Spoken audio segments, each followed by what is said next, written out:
식물의 필수 영양소 16가지, 16가지죠. 비료 3요소, 질소, 인산, 칼리. 그 다음에 이제 5요소는 칼슘, 마그네슘. 네, 다량 요소는 5요소 플러스 탄소, 수소, 산소, 황. 그 다음에 이제 미량 요소는 뭐 철, 망간, 몰리브덴, 붕소, 아연, 구리, 염소. 이렇게 16가지 비료 성분인데 실질적으로 우리가 주는 비료는 요 3가지 빼고 13가지죠. 탄소, 수소, 산소는 자연 공급되는 그런 비료 성분이고요. 그래서 항상 문제가 되는 게 이 부분에서 문제가 많이 생깁니다. 그 중에 요 망간하고 붕소, 요 2가지가 과원에서 제일 문제를 일으키는 과부족에서 발생되는 그런 생리장애가 가끔 발생이 되고 있습니다. 비료들 간의 그 상호작용, 뭐 기량작용이 있고 상조작용이 있습니다. 기량작용은 특정 이온선이 그 특정 비료 성분이 많이 있으면 다른 비료 성분들의 흡수 이동을 억제, 방해하는 그런 작용을 우리가 기량작용 이렇게 표시를 하고 있습니다.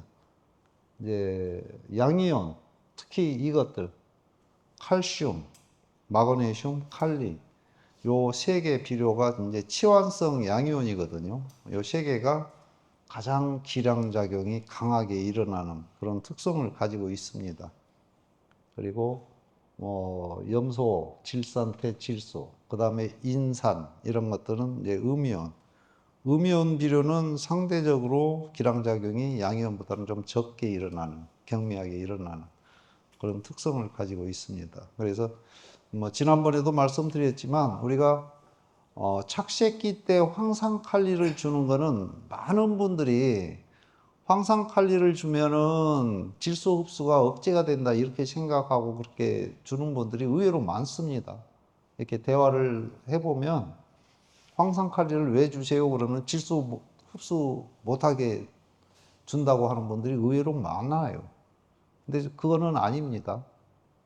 음이온하고 양이온하고 만나면 서로 흡수를 촉진시켜요. 예. 그래서 우리가 생각했던 것보다는 반대 현상이 일어나는 경우가 많습니다. 그래서 착색기 때 질소 흡수를 억제를 시키려면 황산칼리를 주면 안 돼요. 이때는 줘야 되는 거는 인산칼리. 인산칼리는 인산 함량이 53%인가 52%인가 그래요. 그래서 인산칼리를 토양 시비를 하거나 연면 시비를 하게 되면 질소 흡수가 상당히 억제가 되는 그런 효과를 볼 수가 있습니다. 반면에 질소 흡수가 억제되면서 이제 착색이 될 수 있는 조건은 갖춰지지만 오히려 질소가 극단적으로 억제가 되면 오히려 착색이 안 됩니다. 착색이 밝게 안 돼요. 그리고 과일이 물러져요. 흑인학과가 발생이 되고. 그래서 우리가 잘하려고 했던 이런 방법들이 오히려 피해를 더 가중시키는 그런 경우가 상당히 많이 있습니다. 그리고 상조작용은 어떤 영양소 흡수가 다른 요소들의 흡수 이동을 촉진시키는 그런 효과. 특히 질산태질소는 양이온 흡수를 촉진시키는 그런 효과가 있고, 특히 이제 붕소 성분, 붕소 같은 경우는 칼리, 칼슘, 아연, 인산, 즉 흡수가 잘 안 되고 이동이 잘 안 되는 비료 성분들의 흡수 이동을 촉진시키는 그런 작용을 하는 굉장히 중요한 비료입니다. 붕소는 너무 많이 쓰지 않도록 그렇게 해주시는 것이 좋습니다. 붕소를 만약에 칼슘 흡수를 촉진시키기 위해서 사용하시려면 칼슘량의 약 6분의 1 정도, 즉 아주 소량만 활용을 하셔야, 그래서 너무 붕소를 과다하게 사용하지 않도록 그렇게 해주시기 바랍니다. 반면에 붕소를 꼭 살포해야 되는 시기. 그래서 1년에 딱 3번 정도만 주셔도 크게 무리가 없이 관리할 수 있는 그런 특성을 가지고 있습니다. 그래서 너무 과다하게 사용하지 않도록 그렇게 해 주시기 바랍니다. 중국에서 연구 발표한 자료를 보면은 불안병 확산을 억제시키고 그다음에 수체에 대해서 수체가 그 내병성을 좀 강화시키는 방법이 이거라고 합니다. 칼리. 칼리를 토양 시비하고 연면 시비를 좀 자주 해주면 불안병 확산을 억제시키는 그런 작용을 하고 내병성을 강화시키는 그런 효과가 있다고 합니다. 뭐 제가 정확한 그 원문은 번역본이 됐건 원문이 됐건 그건 안 봤지만은 지금 이런 연구 자료가 있다고 합니다. 그래서 혹시 불안병이 많이 있는 과원들은 3회 정도 수용성 황산칼리 1.5에서 2kg 정도 연면 살포를 해주시면은 뭐 이렇게 해주면은 비대도 촉진이 되고요. 그 다음에 이제 불안병 관리도 어느 정도 할 수 있는 그런 방법이라고 지금 얘기를 하고 있습니다. 질소는 연면 살포하고 나면 1시간에 2시간 만에 50%다 흡수를 하고요. 흡수가 제일 오래 늦게 되는 게 인산입니다.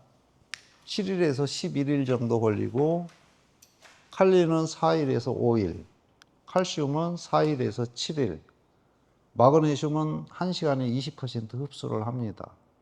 그래서 질소하고 마그네슘은 살포해놓고 그날 바로 효과를 볼 수가 있어요. 그래서 살포 순서는 이제 효과를 보려면 이게 짧은 기간에 처리를 해주는 게 제일 좋거든요. 오늘 마그네슘 뿌리고 내일 칼리 뿌려도 됩니다. 그리고 4일 후에 칼슘 뿌려주시면 되고요. 뭐 보통 칼슘 같은 경우는 7일에서 10일 간격이라는 얘기를 많이 하거든요. 이제 이런 것들이 바로 이제 이런 것 때문에 그렇습니다. 흡수하는 데까지 걸리는 시간. 거꾸로 하면 시간이 오래 걸려요. 그래서 우리가 착색제도 보통 열흘에 한 번씩 해주라고 그러잖아요. 착색제도. 이게 인산칼리가 주성분이기 때문에 인산이 흡수되는 데까지 걸리는 시간 이런 것 때문에 우리가 보통 착색제도 한 열흘 간격으로 살포를 해줘라 이런 얘기를 하는 겁니다. 그다음 이제 그 토양 산도에 따라서 토양 pH가 어디에 있느냐에 따라서 이제 비료들이 흡수되는 게 달라집니다. 보통 요 다량원소는 사실 저 중성에 가까울수록 흡수가 잘 되는 그런 특성을 가지고 있고요. 미량 요소들은 주로 강산성 토양에서 특히 이제 망간 같은 경우는 산성이 강하면 강할수록 흡수가 더 잘 즉 활성화가 돼가지고 흡수가 잘 이루어지는. 그래서 산성 토양에서 적진병이 많이 발생되는 이유가 바로 여기에 있습니다. 그리고 토양 pH는 적정 범위에 들어 있는데도 적진병이 많이 발생되는 경우가 있어요. 그런 경우에는 토양이 너무 과습했을 때도 그렇습니다. 즉 칼슘이 활성화가 되지 못하는 그런 조건일 때에는 적진병이 많이 발생이 됩니다. 특히 이제 그 논에서 계단식 논에서 위쪽에서 사과밭 위쪽 논에서 벼농사를 지면 물이 지속적으로 유입이 되거든요. 우리 눈에는 안 보이지만 그런 과원들이 적진병이 많이 발생이 돼요.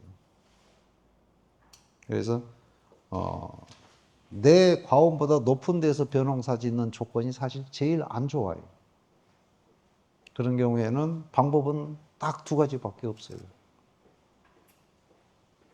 벼농사 짓는 사람을 꼬셔서 사과를 심게 만들든 내가 그 땅을 사서 그 밭에다 사과나무를 심든 그 방법밖에는 없습니다. 근데 이제 운이 좋으면 벼농사 짓다 거기다 비닐하우스를 만들어요.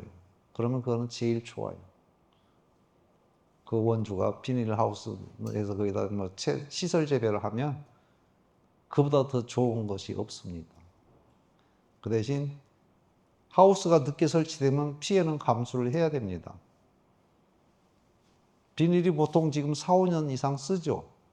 특별한 기상재해만 없다면. 근데 사과밭에서 살포하는 약, 그 다음에 각종 비료 성분, 여기에 황이 많이 들어있거든요. 비닐이 빨리 삭아요. 그래서 만약에 과원 바로 옆에 비닐하우스가 있으면 그런 경우에는 특히 석회 유황합제는 절대 사용해서는 안 돼요. 비닐 그냥 삭아버립니다. 그러면은 비닐 다 씌워져야 돼. 새로 갈아줘야 돼요. 그래서 이 석회 유황합제는 주변에 그런 시설물이 있나 없나도 좀 확인을 하고 쓰시는 것이 좋습니다. 만약에 쓰신다면. 이게 제일 문제가 되는 적진병입니다. 특히 후지계통, 상성토양. 그래서 뭐 강전정을 하고 수세를 강하게 키우면 된다 이렇게 얘기를 하는데 그것도 일시적입니다. 한 2, 3년 지나면 또 발생이 돼요. 근데 적진병은 한번 발생이 되면 사실 치료가 어려워요. 뭐 생석회를 물에다 녹여가지고 뭐 관주를 해주라 이런 방법도 있기는 한데 거의 효과를 못 봅니다. 그리고 이게 이제 그 붕소결핍증, 과일에 발생되는 축과병. 근데 육아기 때 저렇게 그 증상이 나타나면 저거는 회복을 시킬 수가 있습니다.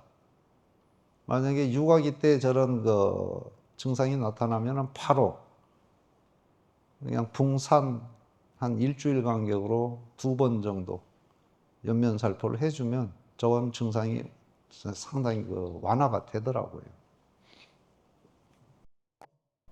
그리고 소화기 때 보니까 아무런 증상이 없습니다. 근데 이제 이런 게 발생이 되면 많은 분들이 저걸 병으로 오인하는 경우가 많아요. 근데 병은 아니고 붕소결핍증으로 발생되는 경우입니다. 이게 아까 첫 시간에 보셨던 그 우박 맞은 과원, 그 과원이 저게 상당히 심하게 2년 전에 발생이 됐었거든요.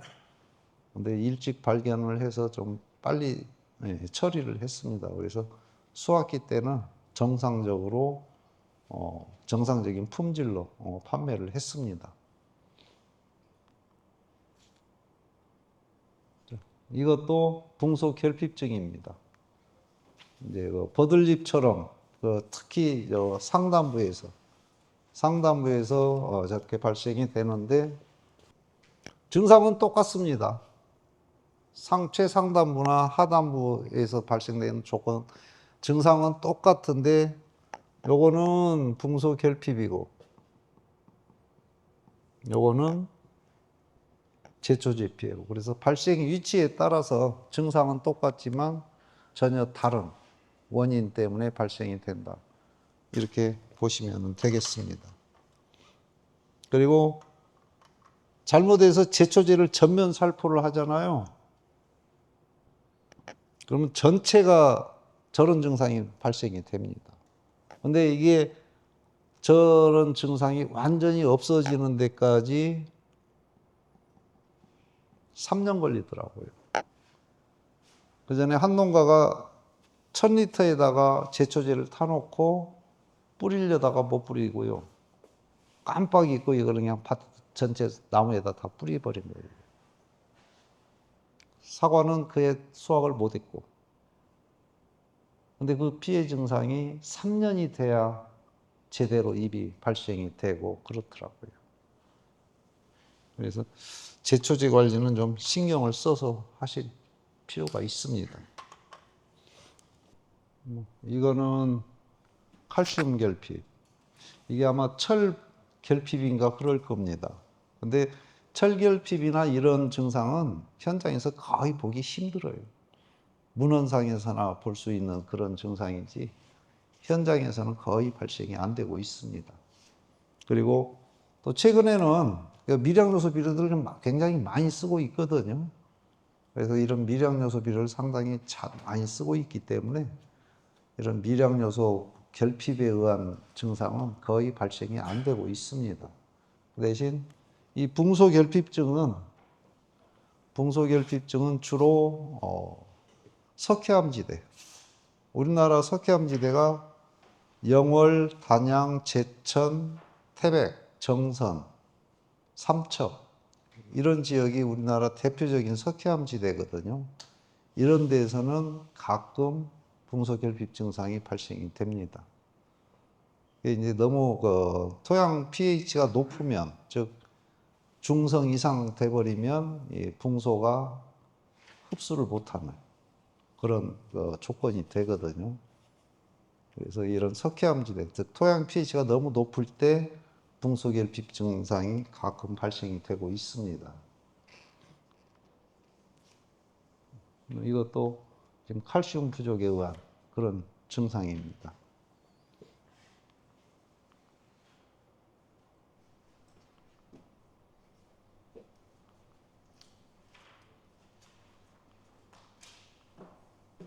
근데 이제 칼슘 결핍 증상은 증상이 여러 개예요. 한 서너 가지 되는데 이거 이제 굳이 구분하자면 뭐 고두병, 그다음에 뭐 피타피트 뭐 여러 가지가 있는데요. 콜프스포,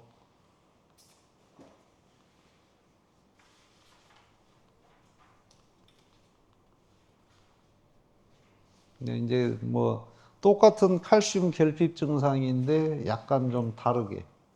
그래서 고두병 같은 경우는 주로 발생되는 품종은 가몽, 그다음에 후지. 뭐 지금 뭐 다른 품종들은 거의 지금 재배를 안 하고 있기 때문에 그래서 가몽하고 후지에서 제일 발생이 많이 됩니다.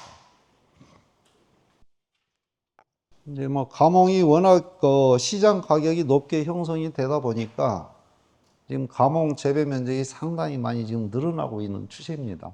그래서 묘목 구하기가 힘들 정도로 지금 상당히 그 품귀 현상을 보이고 있는데요. 가몽 고두병 초기 발생 시기하고 증상, 제가 그 전에 한번 말씀드린 것 같은데요. 우리 사장님 지금 가몽 몇 년째 하고 계시죠? 6년째요. 고두병 때문에 크게 고생하신 적은 없으시죠? 예. 근데 이제 현장에 다니면서 이렇게 가몽 과원을 이렇게 보면은요, 보통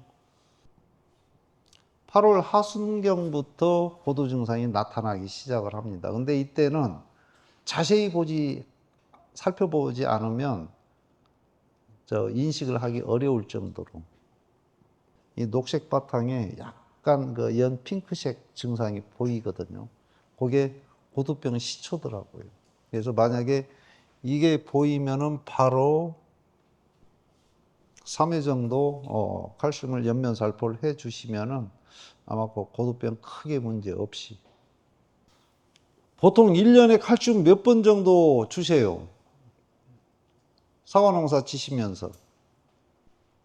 우리나라 같은 경우는 칼슘제 많이 주면은 한 4번에서 한 6번 정도?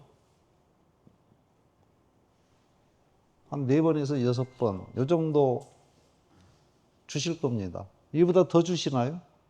몇 번 정도 주세요? 7번이요? 일본이 보통 평균 11회 정도 준다고 하더라고요. 품종에 관계없이. 그리고 유럽은 더 많이 줘요. 13회 정도. 그래서 의외로 우리나라가 칼슘을 굉장히 적게 쓰는 그런 농사를 짓고 있어요. 물론 뭐 크게 특정 품종을 제외하고는 이제 칼슘 결핍 증상을 그렇게 우리가 많이 못 느껴서 그러는지는 몰라도 의외로 우리가 굉장히 칼슘 이제 이런 나라들하고 비교를 해보면 칼슘을 굉장히 적게 쓰는 그런 농사를 지금 짓고 있습니다. 일본이나 유럽에서 한다고 우리가 굳이 따라서 할 필요는 없겠지만은 그래도 칼슘은 조금 더 적극적으로 사용해도 크게 오히려 과일을 좀 단단하게 만들고 또 뭐 밀이나 이런 증상, 또 후기열과 꼭지열과 후지 그 꼭지열과를 감소시키는 그런 효과를 보려면은 좀 칼슘제를 적극적으로 써줘야 될 그럴 필요성이 있다고 봅니다. 그 대신 요거 예방하는 그 효과를 보시려면 칼슘 살포 시기가 언제 주는 게 효과가 제일 좋을까요? 꼭지열과 후지 꼭지열과를 줄이는 그런 칼슘 살포 시기는 칼슘을 육아기 때 적극적으로 살포를 해줘야 이 생육 후기에 발생되는 꼭지열과를 경감시키는 효과가 상당히 좋다고 합니다. 보통 보면은 뭐 9월 중순부터 한 2에서 3회 살포해 주시는 경우도 많이 있거든요. 근데 이때 주는 칼슘도 어느 정도 효과는 있지만 꼭지역 열과를 줄이는 효과는 이때 주는 게 연구 자료에 의하면 육아기 때 살포하는 게 굉장히 중요한 또 높은 그런 효과를 볼 수 있다고 합니다. 중심과 직경이 10mm 정도, 즉 1차 적과 할 때예요. 1차 적과 할 때. 그래서 이때부터 칼슘제를 좀 적극적으로 주시는 것이 좋습니다.